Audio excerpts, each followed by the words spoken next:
Well, hello, this is Peter Combs from Bidamount.com and P.O. Combs Asian Art in Gloucester, Massachusetts, and today is a sunny March 26, 2020, and we're all sort of stuck at home waiting for the virus thing to get over, and lots of time on our hands. And last week we did, that, as many of you saw, it was that video on the National Palace Museum in Taiwan over in Taipei, and everyone seemed to like it. We got a number of emails from people because I mentioned maybe we'll do more of them, and everybody seemed to like them. So we're going to do some more of them. Why not? And this one is an interesting one. It's a museum that doesn't get a lot of attention for its Asian art collection for some reason. I don't know why. And it's the Philadelphia Museum of Art. And they have a very nice collection. They really do. And it's a donor collection, nearly all of it from early, a lot of it's from very early collections. And we're going to go through it. And what we did was we added them to the yellow menu over on the homepage at Bidamount.com. So if you scroll down, you'll see this bar right here for the Philadelphia Museum of Art. And if you open it up, we've created links to all the different sections of their online database, their catalog with their images for Chinese and Japanese art. And it's a very extensive collection. There are thousands of pieces of porcelain in there, lots of good sculpture and all kinds of things. But I wanted to talk a bit about their collection, its history, talk a little bit about some of the donors, and go over it. It's a very interesting place with a very interesting history. It started out, interestingly, as the Memorial Hall for the 1876 Centennial Exposition that was run in Philadelphia. It was an enormous exhibition. It was one of the first it was the first that was done in the United States, 10 years or so after the Civil War. And it was done to encourage trade and industry and commerce and for countries around the world. There were 37 countries involved that sent representatives. They built 200 buildings on the property here. And this is the was it Fairfield? I want to get the information because the museum moved. Fairmount Park in Pennsylvania is where they built it on about 270 acres. 200 buildings. And interestingly, all the buildings were built to be torn down afterwards. They weren't built initially to be long-standing structures. They were sort of put up quickly. They were meant to be very decorative and nice to look at, and then they'd come down, except for a couple of them. And one of them is the Memorial Hall, which later became, it started out its life as the Pennsylvania Museum and School of Industrial Art. And its original focus was an educational one during the Industrial Revolution to teach people how to build things, how to create things for commercial purposes, really. And people started donating artworks and music and things to this place to inspire it. And it opened in 1877, just a few months after the exhibition closed. And this is another one of the facilities that was on the grounds as well. This was called the Women's Pavilion. It was enormous, and it was taken down, and I believe it was bought by someone who took it away, and I'm not sure what they did with it. But there were lots of buildings like this built all over the place. And here is a photograph of the school, the industrial school, when it was transitioning into becoming a museum, probably 20 years after after it was first built and the exhibition was done. Notice all the great statues and so forth, and the bronzes all over the rooftops of this thing, and then you have the Pegasus horses out front. It's really exceptionally interesting. And then over here, this is one of the original galleries for the artworks that were brought in. And you get a sense of the day that of what they were interested in. These are all Beauvais tapestries up here and back here. And here you have a row of curio cabinets, the way they were typically built for museums back then. If you've seen the old photographs inside the Metropolitan Museum that were done around this same period, they all sort of had the same look to them, the same feel. Things were put out in very sort of academic-looking settings, not like today where they have the giant rooms with the big ceilings and the fancy lights and all that other stuff. But the museum was great because it had lots of natural light. As you can see, this is a huge skylight above the room. Today, they wouldn't do that because the tapestries would fade and all that. But back then, they weren't that worried about it. And this is one of the rooms that had some of the early Chinese art donations that were given and works of art. And you notice in this room, the museum wasn't particularly known for their Asian art collection initially, but they were interested in it, obviously, because they had these beautiful cases built for them. But you'll notice on the wall all these European paintings. There's an American bonnet top federal period clock here. There's another clock there. It could be English or American. I can't tell from the picture. And there's another room off in the distance, and you notice textiles hanging with paintings. And they have, they have Delacroix and all these great European artists. But they were also getting, along with their donations of great paintings from early benefactors in the 1800s, they were being given Chinese works of art, which was just coming into favor with American collectors during the last quarter of the 19th century. Of course, there was a lot of China trade into Philadelphia during the early 19th century. In the late 18th century, it was a major China trade port, so they had Chinese export porcelain, which is in the museum collection. They have a lot of it. They don't have quite as much maybe as the Peabody Museum in Massachusetts, but they have quite a lot. And this is the museum today. And it was moved in 1928 to this new building that was built over on the Benjamin Franklin Parkway in Pennsylvania, outside in Philadelphia. It is obviously much, much larger, beautifully done, top-of-the-line architecture and all that sort of thing. And that is where the museum houses everything today. And what we're going to do is we're going to just start by taking a sort of a look at some of it. Here is, by the way, if you click some of the links, you'll come over to pages like this. This is how they display their Chinese inventory, month cups, and all that. There's pages and pages of it, and they have nice filters that you can use to get to the pages you want to. This is an interesting thing. This is the Duke of Zhao's pavilion. It was a reception hall in a house originally in Beijing or Peking. And notice they brought it over from China with all the original beams and all the painted woodwork on here. And then they furnished it with compound cabinets and stone statues with this beautiful lacquer daybed, ivory carvings, and so forth. Okay. Now let's take a look over here. This is the Chinlung study. This is called the Scholars Room, and it's an open exhibition area in the museum. And they have this very nice Huanhua Li table with a few scholars' objects on it. There's an inkstone here, a small incense burner, celadon. Over here you have a heater because these rooms would get cold and they'd heat things and warm food on it. And then one of these big floor lanterns, the Chinese floor lantern with the shade. Often they're often made out of, they could be made out of pig bladder, they could be made out of silk or paper.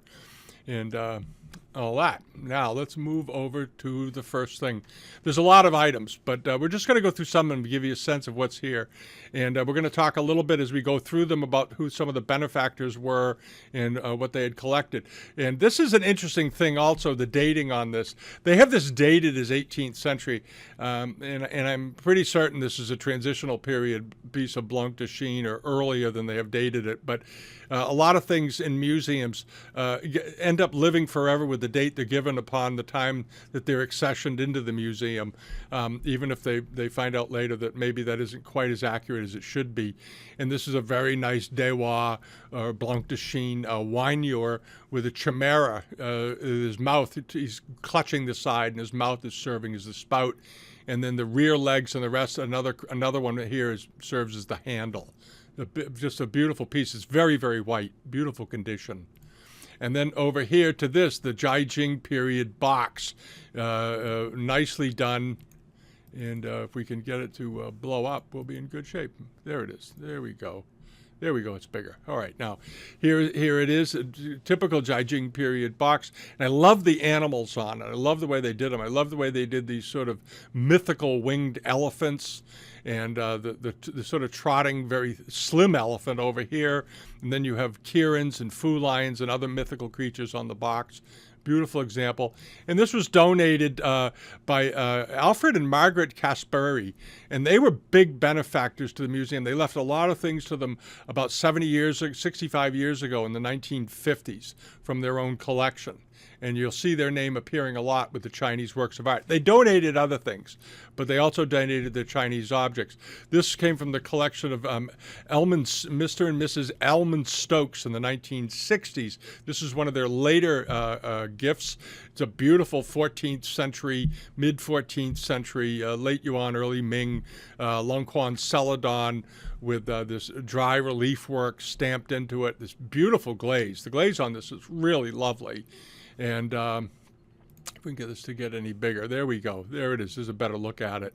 And notice the unbelievable detail in the stamp work here, where they molded all this in and here. Very crisp. The glaze was controlled perfectly all the way around. And then you have this sort of not quite ennoir decoration, but slight recessed and then relief work decoration, where the glaze pulled a little bit thin over the relief work, so that it's highlighted in a slightly lighter color. There's a little bit of whiteness from the body pushing through to show you the work, and that is an amazing trick to pull off when you think about the time period for this. All right, and then on to this. This is something that's very interesting. The museum opened in 1877, and apparently this was purchased with museum funds and made ready for the museum, according to the records here, in 1876. Kangxi mallet vase. And this is a very nice example, quite unusual. It has a dragon barge down here with the generals on it and the banners flying. And then you have this very tranquil landscape scene above. Very attractive example of Kangxi porcelain, made 17 7/8, just a hair under 18 inches tall. Nice big pot. And then you move over to this. This is from a gift of the Major General Mr. and Mrs. William Crozier. And the Croziers are one of the oldest, they're like the Biddles in Pennsylvania. They're one of the old families there. Very wealthy. I believe they'd been there since the early 18th century. I think this is the family, 1720s or something. And they ended up major players in the steel industry, banking, that kind of thing, industrialists. And they ended up becoming huge benefactors to many institutions. And one of them was the Philadelphia Art Museum. I think they also gave quite a bit to Princeton. But this is one of the bowls they had. It's a really nice Kangxi period Langyao, or Kangxi period copper red bowl. Here it is on an ivory stand. Just an elegant presentation all the way around, and was bought probably in the first quarter of the 20th century, when this sort of thing was really coming into favor with Western collectors. Because back then, you have to remember, there was this whole absolute fascination with the Orient, with Asia. There was a big fascination with it, and Pennsylvania was involved in that. Philadelphia was a major China trade area during the early, mid-1800s. And then the taste evolved, the Industrial Revolution, people made a considerable wealth, obviously, the Rockefellers, the oil people, the steel, the railroads, all that. The economy was expanding after Civil War, and they began investing heavily in art of both Asia and in Europe, of course. They were over there buying up Monets and all that when he was alive, and Chagall's and so forth. But here's a beautiful, beautiful bowl that it's on exhibit right now. And then moving over to this. This is one of the niftiest Kangxi vases I've seen in a while. I just love this vase, and I'll tell you why. Here, we'll blow it up a bit. I love the groundwork patterning, this repeat diaper pattern sort of running all over the place, the contrast to that purplish blue, and then these very straight, very elegantly done. It's formal. It's got a beautiful formality to it, but of these squared panels where they've put in birds and branches and flowers and precious objects and all this. I do wish they had shown more of this. I'd love to see the whole vase from every side. And I love the top. With this very idyllic scene of two people riding with a pagoda in the background and the rising moon and all that. Just a beautiful example. And this vase, as I said, is a pretty good size. It's 28 inches tall. And this was a gift, again, of Alfred and Margaret Caspari in the 1950s. They had obvious great taste. And then here is another piece from their collection, same family, a 29-inch Kangxi vase. And the top part, this is an interesting pot, the way the decorations were put together. At the top, you have these very attractive scenes of Lohans with children, carrying children, taking care of them, or teachers. And then down below, you have a couple of bands. You have this sort of rocky landscape band here. And below is our soldiers and figures getting ready. And there's a banner here, and I don't know what it says. And they don't say in their listing what it is. And there's a battle scene at the bottom. But the vase is surmounted by immortals looking down upon them all. Very, very interesting, a very evocative looking vase. And this was a gift, as I said, from the 1950s. And then moseying on over to here, this is another from their same family, from the Caspary family. And this is an extremely interesting plate. And take a look at it for a second and tell me why you think it's extremely interesting. Okay, what you've got here is the dragon. All right, we've all seen the dragon. We've all seen the dragon chasing the flaming pearl. It's a classic scene. But in most dragon plates, when you see the dragon and the pearl, his head is tipped up, his eyes are bulging out, and he's looking forward because he's trying to catch the pearl. And here's a scene on a Kangxi plate in Famille Verte where he's caught the pearl. And he has the flaming gold and red pearl of perfection in his hands, clutched. And I don't recall ever having seen this before. It's a very unusual place. And the look on the dragon's face is one of amazement, a little bit afraid, because he's captured it. And I'm not sure what the story is behind this, but that's what that is. And it's a very, very unusual Chinese dish. Really unusual. And it's good size, too. This plate is 10 inches in diameter. Nice thing. And then moseying on over to this is a very unusual compressed 14th or 15th century Ming Dynasty kendi, but a very nice shape, a shape that you don't typically see because most kendis are later. But this is a very nice form. It's one that you're more likely to see in Southern Asia, Southeast Asia, of these crackle glaze, and then these beautiful dark blue vines with lotuses on them. But I love the compressed form and the very wide body. It's got a great sense of heft and presence to it. It's all there. And this is interesting. It was donated in 1979 by Dean Frachet, who was a well-known art aficionado and collector and so forth. And it was a very interesting gift. Nice gift. That is on display. And then we're coming back over to this. This is a really lovely Yuan early Ming period pourer. And the inside of it is decorated in underglaze red, copper red. Very rare. This is a really rare bird. And the glaze is in lovely condition. That nice soft bluish glaze from the period. And this piece came from the Crozier Collection. Again, they were big collectors, and this is the kind of thing that collectors would have been clamoring for during that first part of the 20th century. As sophistication increased, this would have been a highly sought-after object, and they donated it, which is very nice. And then on to this, we know, most of you know what this is right away. It's a Kangxi chrysanthemum peach bloom vase, chrysanthemum form peach bloom vase. And these are fairly small. They always look big in the pictures. They're only about 8 inches tall. This was a very nice one. And this is a gift, again, from Margaret Caspary and her husband, Alfred. They evidently were big Kangxi porcelain collectors long before it was popular. They gave this again in the 1950s. And these scholars' table vases are heavily collected, extremely rare. But these were very popular among American collectors, especially in the first half of the 20th century, the first quarter of the 20th century. The Widener collection, now at the National Gallery, has quite a bit of it, quite a few of these pieces. The Metropolitan Museum ended up with a whole bunch of them that were left to them. They had an auction a couple of years ago where they sold a number of their duplicates, if you can believe that. I can't imagine ever selling one of these for a museum, but they do. And but this is a very nice example, good example. And then hopping over here, this is another kind of thing that would have been popular in the early 20th century among collectors. It was a sung, black glaze with rust iron spots on it. Very typical bowls. Nothing especially rare about it. It's got some irregularities around the rim, because back then they weren't all into, everything was not about perfect condition and perfect this and perfect that. They wanted nice examples to study, to understand the culture that they came from. This was donated to the museum before the new museum opened in 1923 by the Crofts, who were also big benefactors of the museum. And this is something really interesting. This is because Yixing pottery, we think of it coming really into favor and catching the eye of collectors mostly in the second half of the 20th century. This piece was bought by Bloomfield Moore, was another one of their large benefactors. He was an aficionado of art, very involved. And This is a Kangxi Yixing decorated teapot with relief work on it. This is a really rare Kangxi teapot. And we'll try to zoom in a little bit here.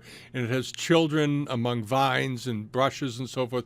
Beautifully done. This elegant, strong, square handle that twists off at the end, and this very nice top with a perfectly spherical finial, and this very attractive spout that comes up, and it's got a slightly angled up tip on it, so it pours well. Beautiful, beautiful piece. And as I said, this was collected and donated within 5 years of the museum opening. This was donated in 1882, which is quite surprising. And then on to this. This was a gift of Mitchell Elliott. He had left a number of things to the museum. He had Kangxi porcelain, and came to the museum in 1952.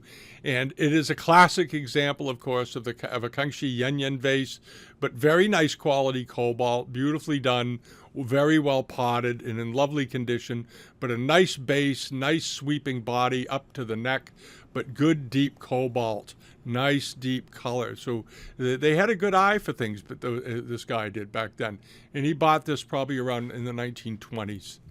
And then on to this. This is another Kangxi piece from Margaret and Alfred Caspari. Beautiful. We've seen these before. These sort of elongated vases in cobalt blue. They turn up in the auction market. Not too infrequently. They turn up fairly often, but they're always popular. This one was a little over 17 inches tall and in beautiful condition and good deep quality, good dark blue cobalt. And museums today wouldn't necessarily go after a thing like this because they do turn up in auctions. It's not common, but there are enough of them around. But back then, when these things were being bought, there was a different view towards what was collected in the early part of the 20th century, the late 18th century, late 19th century rather. They wanted great examples. There wasn't a lot of scholarship in English, and a lot of the scholarship that was published, by Hobson and all these early writers, a lot of what they said wasn't exactly right all the time. So they've now rewritten a lot of these books.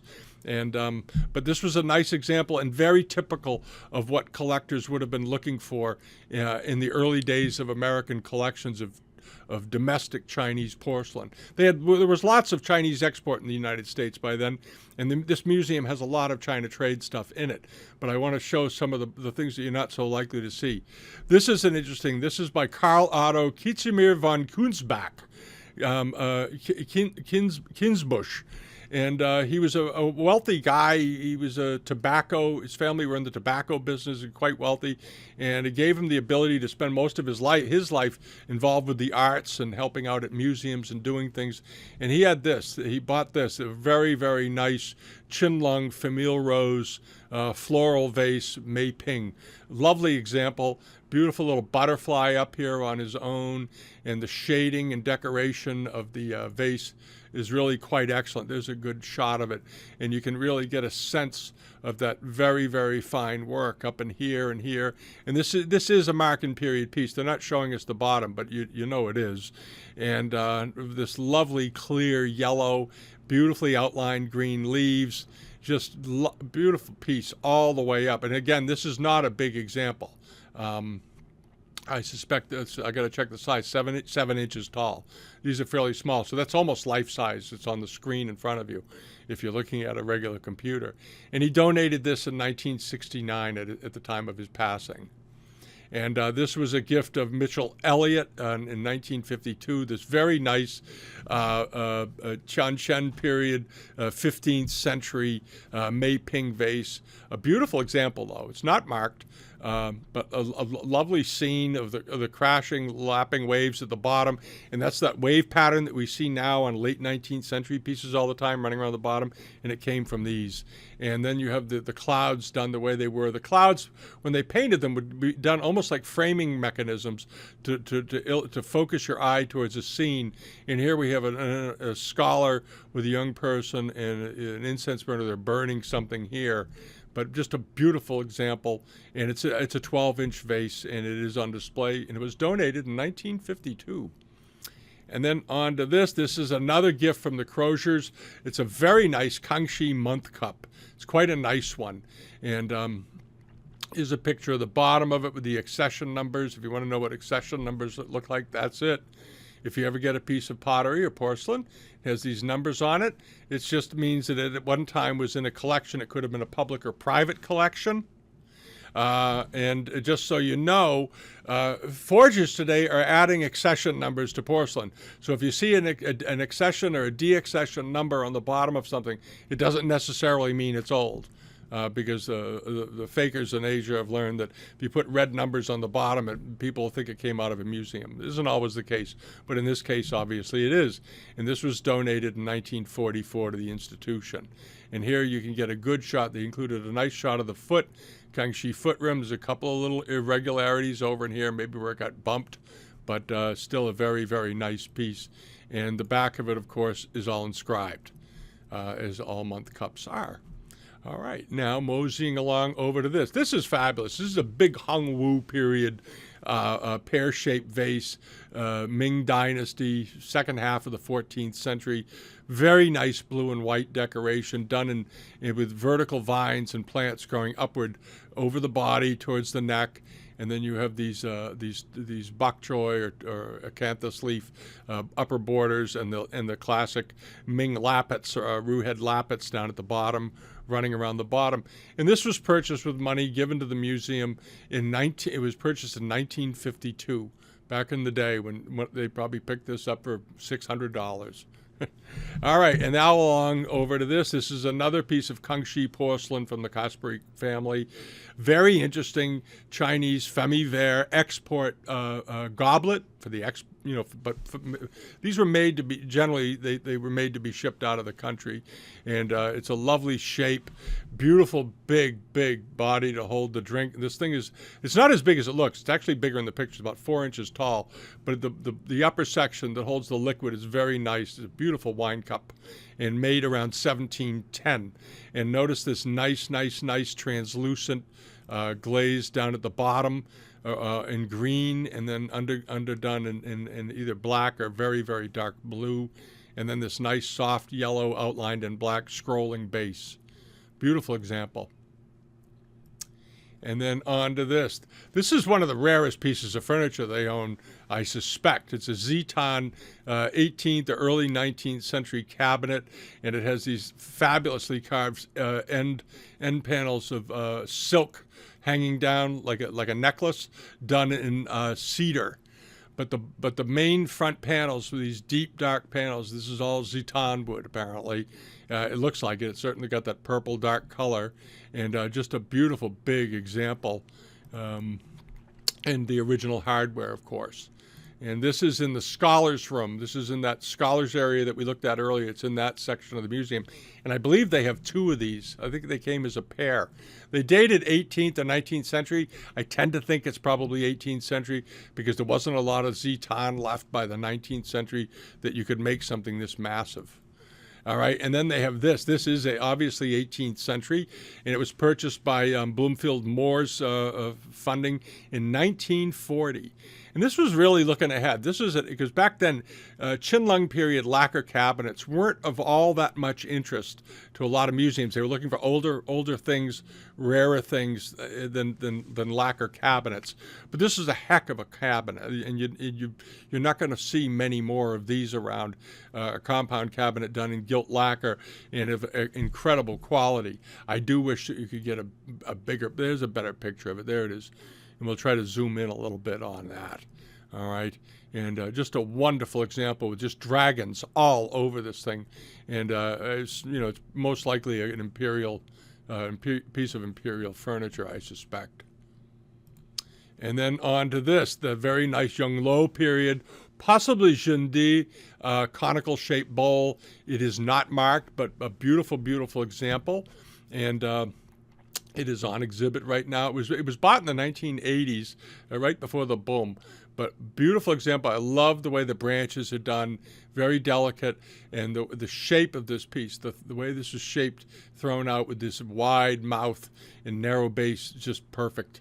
Very good example. And this one. They tell you where the galleries, what gallery it's in. It's interesting. If you find things in there. If you go to the museum, and you have your cell phone, and you want to see something, you click on this little red link if it's on display, and it'll pull up the room for you and show you how to get to it, which is pretty cool.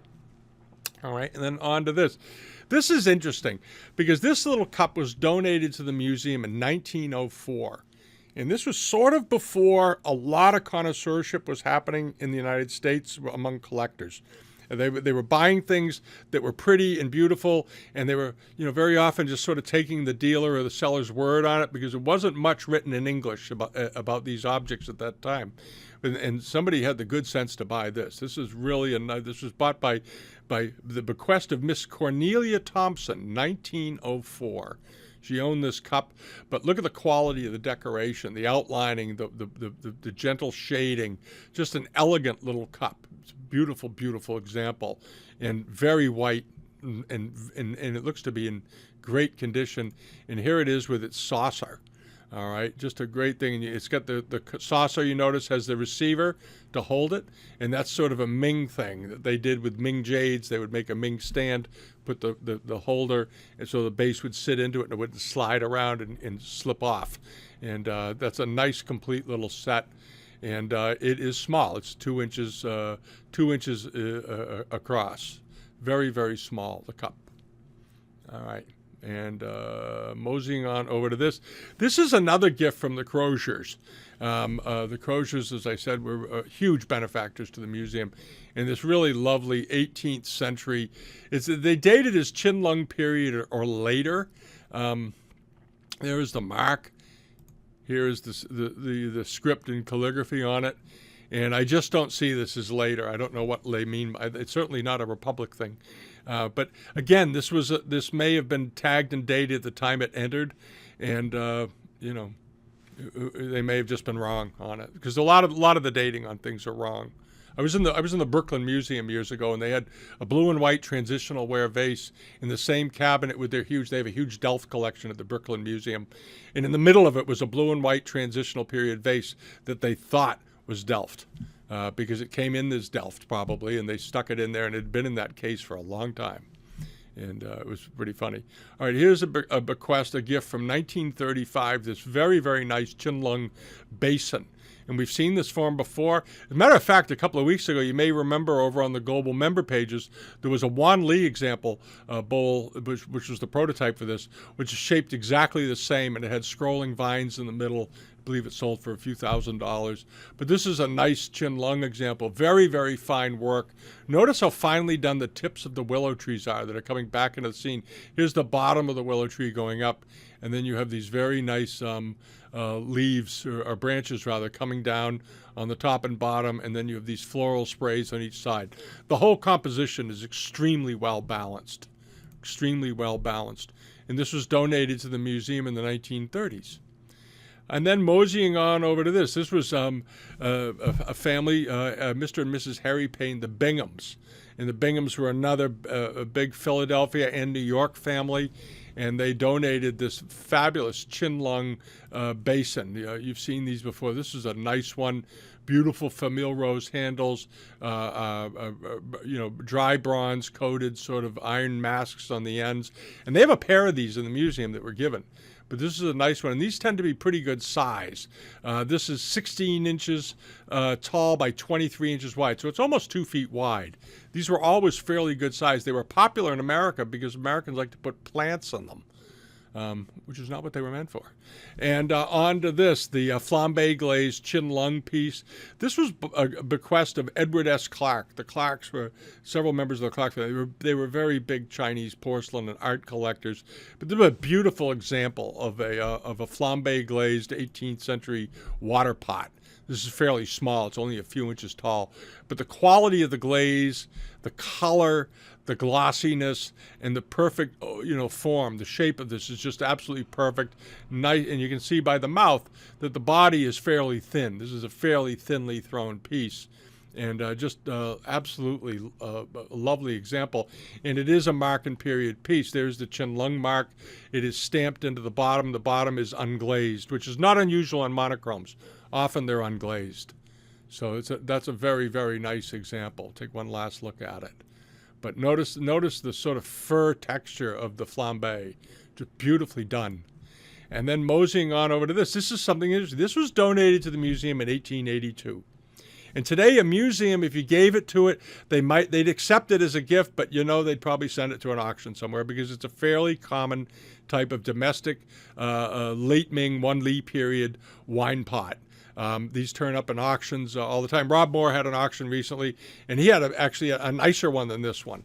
He had a really great dark blue one that sold for about $5,000. And there's nothing wrong with them. They're perfectly nice. But at the time, in the 1880s, when this was bought, it was probably bought very modestly for $1 or $2 or something, and but it was known to be old, and but not much else was known. So people collected them, thinking that it was something, maybe it was important.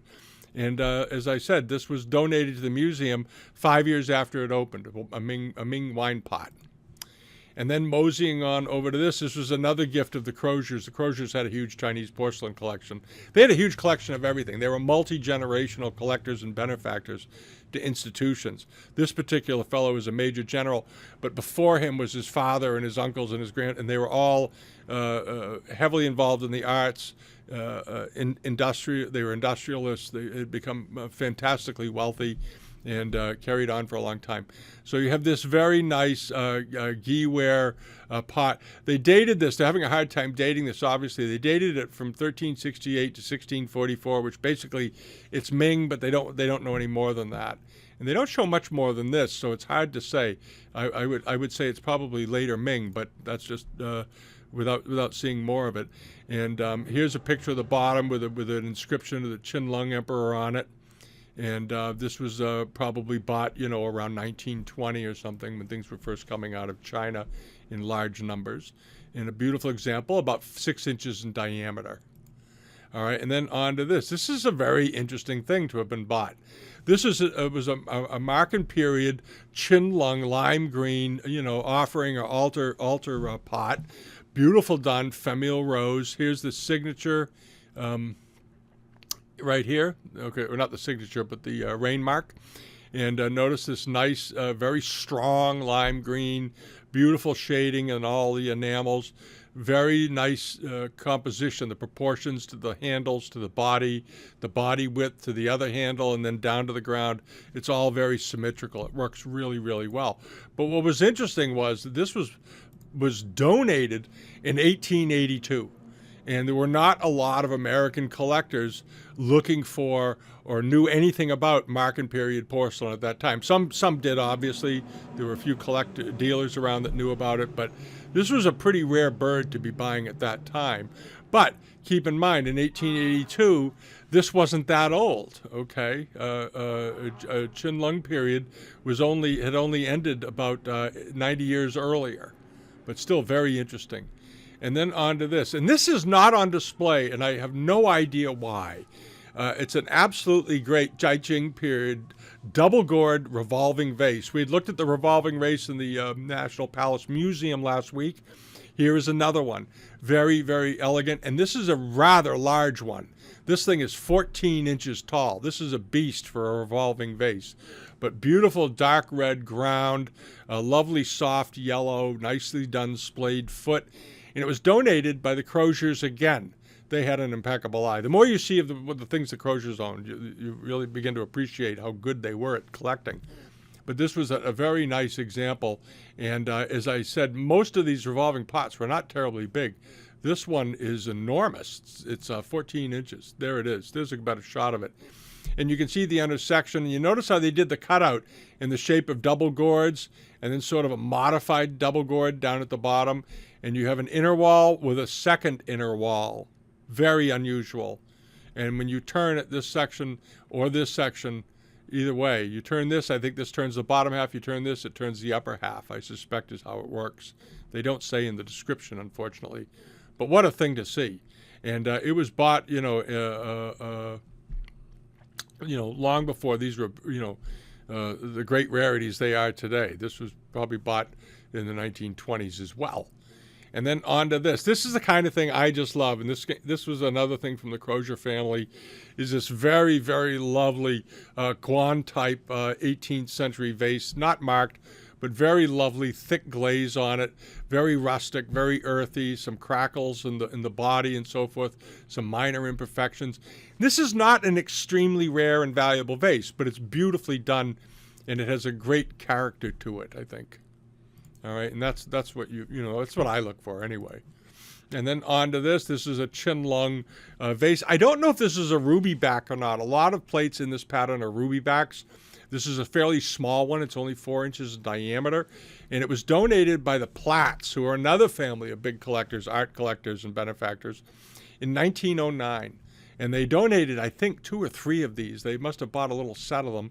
But a wonderful sort of early mid-Chinlung period dish. And here's another one, also from the Platt family, about the same exact size. It's a saucer, 4 inches in diameter. Very unusual central scene, though, with a man, 2 lovers, and their attendant. And then you have this rococo outer border in gold, which is very unusual. And then this Vitruvian scroll running around the outside. Vitruvian scrolls you typically see on European works of art. And then this honeycomb diaper pattern running around the inside. And then they're sitting, of course, under the flower basket of good luck and fortune. And you have their 2 silk banners hanging there. Just a wonderful example.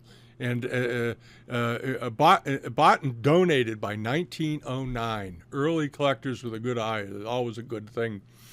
And then again, we get on to another piece for the Crozier collection. This is, according to the museum, a Republican period example. You can't see much of it. You can take it by its word on the photograph. But it's interesting because at the time this was donated, it was 1944. So this was a new vase, more or less, at the time it was donated. And the museum had the good sense to hang on to it.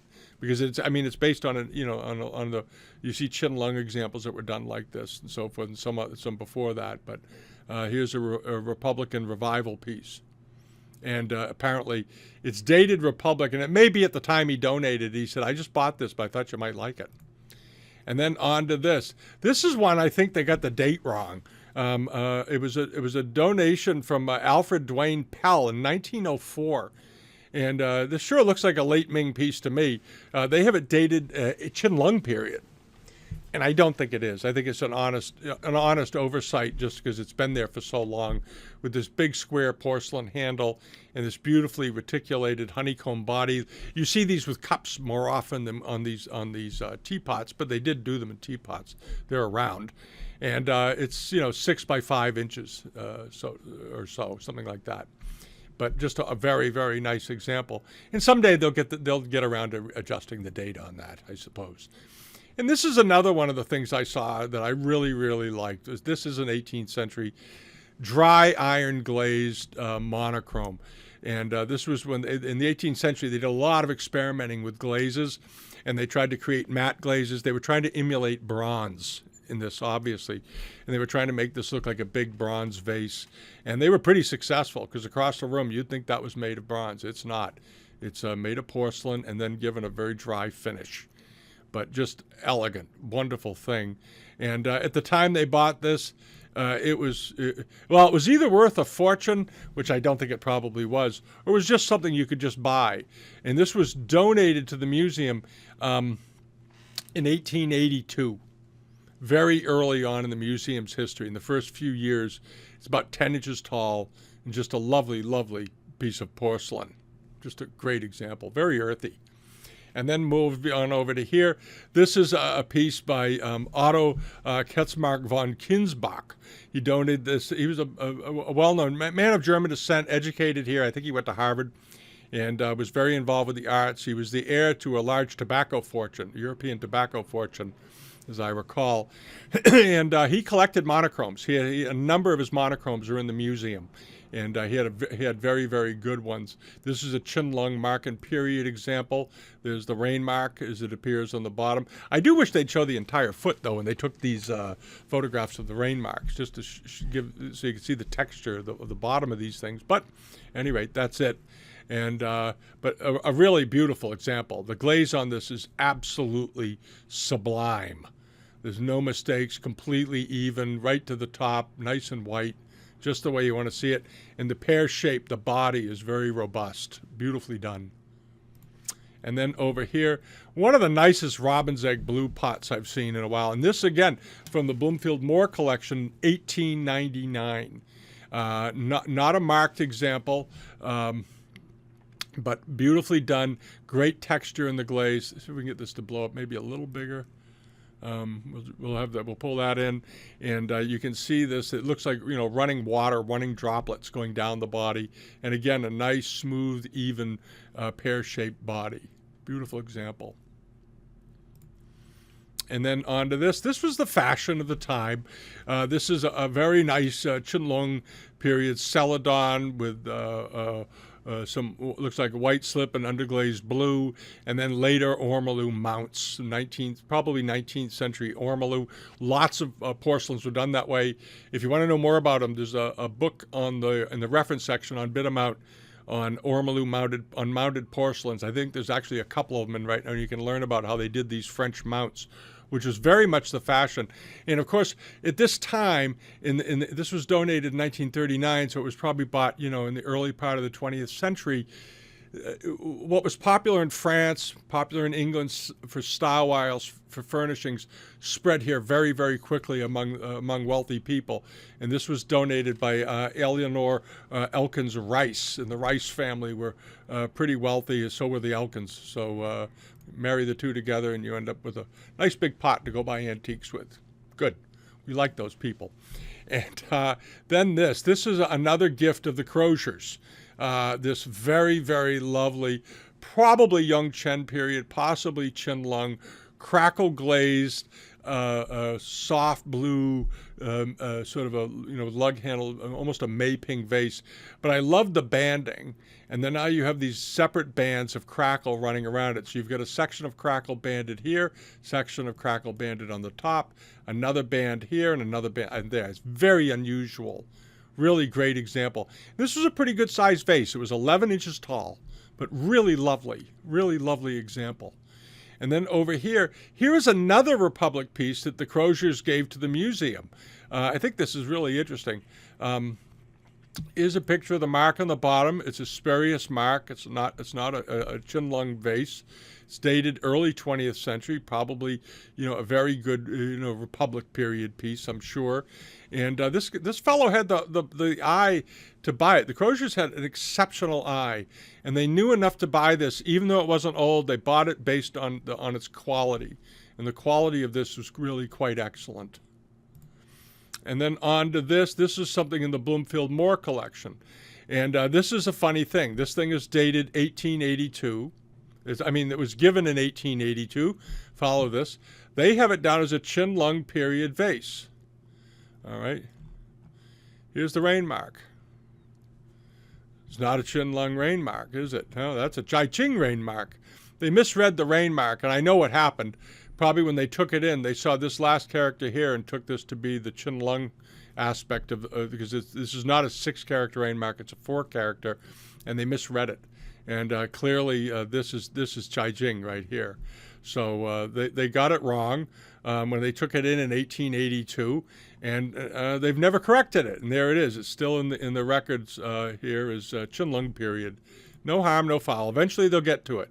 But what a beautiful example. And again, it's got this porcelain base to make it look like wood.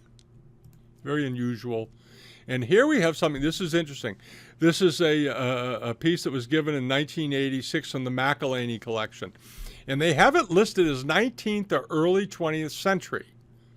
And I don't know if they're doing it out of an abundance of caution or the way this mark is done threw them off, and I wish they'd show more, because they could be very much right on that, and it could also be a Kangxi piece, obviously, because this was a pattern, a type of celadon, low relief, but this soft grayish green done in the Kangxi period. So they must have had somebody come in and really look at this piece in detail to say that it was late 19th or early 20th century, because I'm not convinced, but you have to see more of it to be sure. Anybody would. And then on to this, the John Story Jenks donation. The Jenkses were another huge family, multi-generational Americans. They made a lot of money. And this is a beautiful ivory mountain carved, incise decorated brush rest. Just a wonderful example. Did they even say what it was? No, they don't here. It is a brush. Oh, there it is, brush rest, form of a mountain. Right, okay, there it is. And you can see how it was decorated in the body. And then ink was added and colored in to make this background. And then they carved and shaped out the mountain peaks just the way they do in Chinese paintings. This is a really, really elegant thing. Really is. They have it dated as just Qing Dynasty. If I had to give it a date, I'd probably say it was 18th century, but maybe they could see something you can't see. And it was donated in 1929. Beautiful piece. And then on to this. This is a Kangxi period, one of the Beehive Waterpots. Beautifully done. And this is, again, from the Crozier family. There's a better shot of it. Notice the absolutely perfect glaze. And I think they donated 3 of these to the museum. They must have had a pretty good Beehive Kangxi collection or a peach bloom collection. And this is a nice one. Beautiful, beautiful color. Even, nice white rim on it. Here's a picture of the bottom, the rain mark, which is, as it should be. Of course, it's nice, very nicely done, very neat. And that example it looks to be sitting on an ivory stand. The other one was sitting on an ivory stand, so I wonder if the stands aren't a little bit later and were made for the pieces. And then you have a butter lamp, or one of these, they're butter lamps. They started in the Ming Dynasty. And this is one from the McElhaney collection. It was donated in 1986. And he donated 2 of these. They're both imperial. They're both Marcan period with the Buddhist, with the scripts running around the outside. Here's a nice shot of the rain mark. They add these cups, these stem cups, or tatsas or whatever. If it had a conical long base, to sit on, as you see here, when you see these kinds of bases, the mark will be written horizontally in a square form, but horizontal. It'll be square form script, but written horizontally on the inside of that foot. All right, and this was a donation from 1986. They've had some very generous donors. And this is the Mr. and Mrs. Earl Morse collection. And I thought this was kind of interesting because the Morses were known for European, I believe this is the family that was very well known for major European art collections. They had a huge collection, but they apparently had a fondness for fine Chinese pieces. They had this as a Chinlung example. I think it's probably Yongchen, but it could be either. But it looks more Yongchen to me than Chinlung. But wonderful quality, beautiful, beautiful enamels, nice detail. You notice how well the basket is done. And this is really unusual. It has an underglazed blue area with a mythical beast. Generally, these vases have no underglazed blue on them when they're done in this pattern. In this one, they added a little bit of underglazed blue right down here within this blackened cartouche. Very interesting. And it's been there for some time. And then another piece from the Jenks collection, this very nice 18th century Chinlung period Cobalt Decorated Jar. And I love the way they did the mountains, these very stylized mountains going off with the light reflecting in these very sort of angular willow trees, 1945. And then you have things like this. This was donated by the Rosettes and the Hunts. It's just a common, this is the kind of thing that they have. They have lots of export porcelain. And they should have a lot of export porcelain because Philadelphia was a major China trade route. And this type of terrain, this Fitzhugh late 18th, early 19th century terrain, was right at the start of their trade period with China. So it's emblematic of that era when they first became interested in importing things from Asia and doing trade. And then on to this. This is from Dr. Francis Lewis, well-known Philadelphia guy and New York guy. He was a doctor. I believe this is the fellow. He lived on the East 63rd Street all his life. He never moved. And he went to school, though, at Princeton, as I recall, and was very successful, wealthy family, and they were all art collectors, and he collected these things, and he donated this dandy little Chinlung cup in 1893 to the museum. And here it is. The other side of it, I should point out, is loaded with script. in addition to being spectacularly well done. This example probably dates to around 1750 or so. Nice early example. And then we're on to this. This is another example. This is from the Bloomfield Moore collection. One of these iron red dragon Daoguan bowls, or Chinlung Bowl rather. Let's see here. Chinlung Bowl, there we go. They did them the Daoguan, they did them the Jiaqing period, they did them all. But anyway, the nice bowl. And he had the good sense to buy that. And it's sort of interesting because this kind of bowl didn't really come in big with collectors until sort of into the 20th century.